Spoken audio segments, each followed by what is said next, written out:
The term financial accounting refers to much more than simple bookkeeping.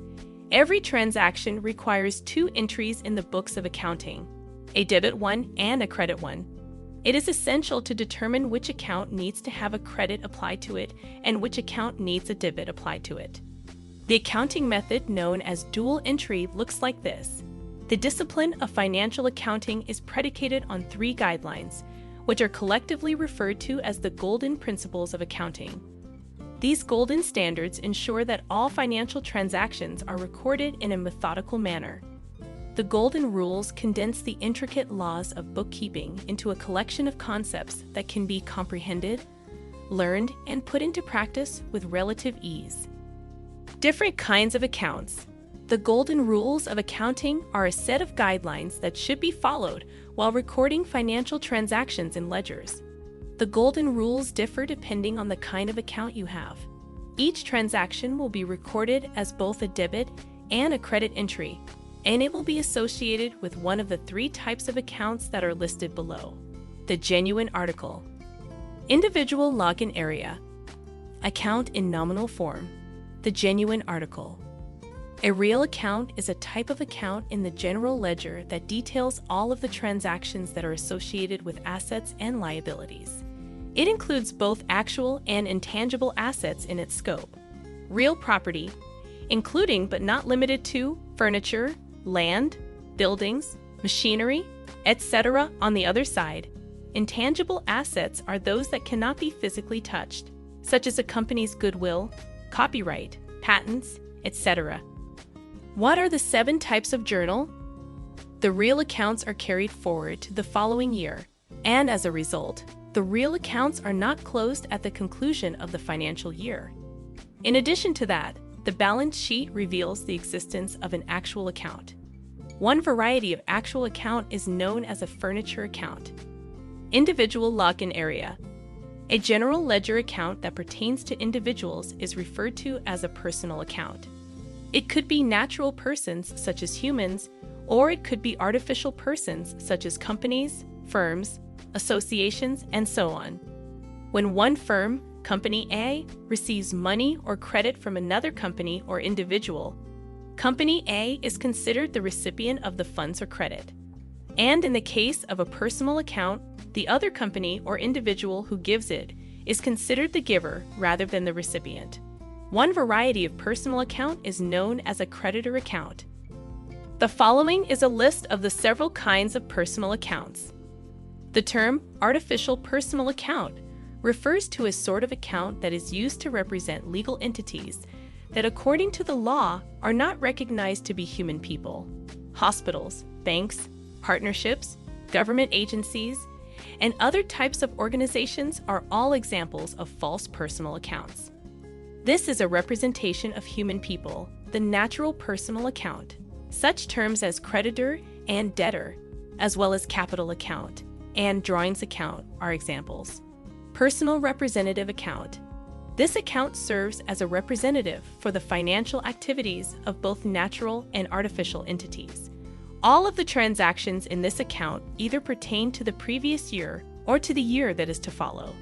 Take, for instance, income that has been pulled in advance, or compensation that is owed from years gone by, etc. Account in nominal form. A general ledger account that tracks all of an organization's income, expenses, profits, and losses is referred to as a nominal account. It gives an account of every transaction that occurred inside a single fiscal year. As a direct consequence of this, the balances have been wiped clean, and a new beginning can be made. One variety of nominal account is known as an interest account. The 3 most important accounting principles.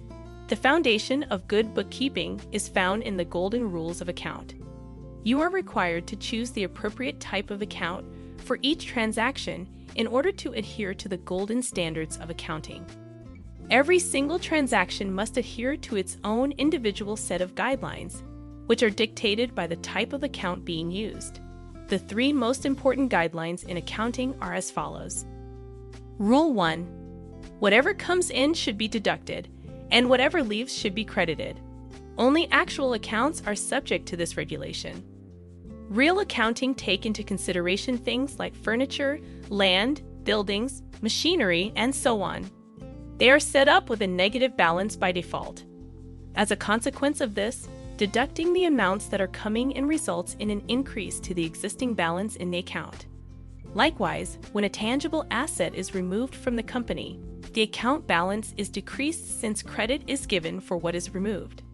The second rule is to subtract from the recipient and add to the giver.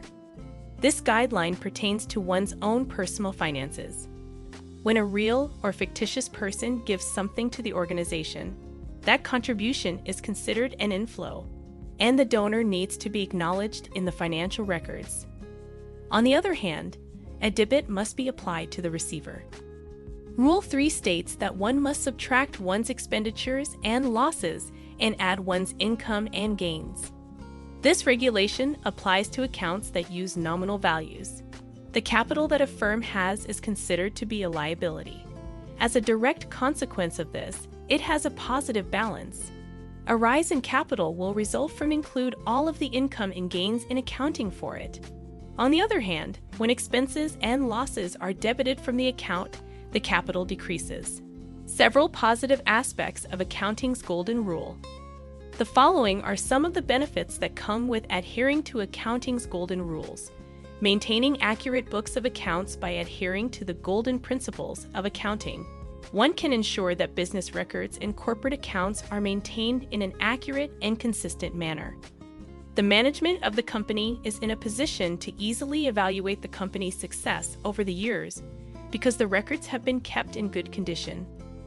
When completing an evaluation of a firm, these financial statements will be helpful in gaining an understanding of the revenues and expenses of the organization being evaluated. Keeping accurate records of the company's financial transactions and accounting practices is essential not only for accurate budgeting, but also for accurate estimation of the company's future expectations, taxation, and regulatory matters. If you follow the golden rules of accounting, you will be able to prevent any shortages in tax and regulatory issues. Any lack of discipline in accounting will result in fines and other regulatory issues. Conclusion: the preparation of financial accounts relies heavily on adhering to the golden rules of accounting. Each and every transaction needs to be recorded by the organization. Each transaction is initially entered into a journal, and then it is entered into a ledger. Find out which account each transaction belongs to, and only after that should you make journal entries using the 3 golden rules. For this reason, it is essential to have a solid understanding of the fundamental accounting principles known as the golden standards.